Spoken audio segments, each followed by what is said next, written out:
Hello everyone. তো আমরা গেছিলাম সেদিন বরের বন্ধুর ছেলের 2 বছরের জন্মদিনের পার্টিতে।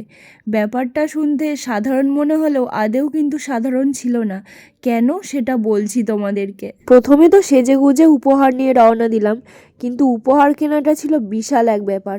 কারণ ওইটুকু বাচ্চাকে কি দেব আমরা সেটাই বুঝতে পারছিলাম না। শেষ পর্যন্ত এই লার্নিং টয়টা আমরা ওর জন্য চয়েস করেছি। আর অনুষ্ঠান বাড়িতে গিয়েই দেখি এত সুন্দর করে ডেকোরেশন করেছে, কি বলবো। শেষমেশ বাচ্চাটার হাতে গিফটটা দিতে পারিনি, কারণ ওর জন্মদিনে ছিল ভীষণ ব্যস্ত।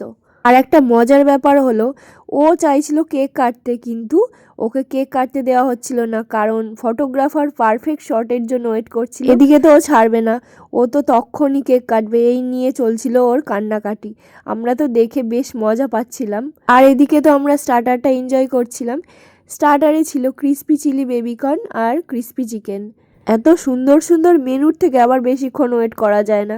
আমরা মেন কোর্সে চলে গেলাম। মেন কোর্সে ছিল প্রথমেই ফিশ ফ্রাই, তার সঙ্গে চিকেন ভর্তা, পালং রুমালি রুটি, মাটন কষা, পোলাও। শুরুটা গড়বড় হলেও খুব ভালো একটা সন্ধে কাটলো আমাদের। সব শেষে ছিল দারুণ সব ডেজার্ট, যেমন ছানা ভাজা, রসগোল্লার চাটনি, কালাকাঁদ। আমার সবকটাই বেশ প্রিয়। তো অনেক ছবি ভিডিও করে ফেললাম আমরা। আমার তো নতুন নতুন অনেক মানুষের সঙ্গে পরিচয় হয়ে গেল, সঙ্গে পেট পুজোটাও খুব ভালোভাবেই হলো। আর লাস্টে ছিল স্টলে আইসক্রিম। কেমন লাগলো আজকের ব্লগটা অবশ্যই কিন্তু জানাবে তোমরা। সঞ্চিতা ব্লগ ম্যানিয়ার পেজে যদি তোমরা নতুন হও, তাহলে কিন্তু ফলো বাটনটা হিট করে রাখবে।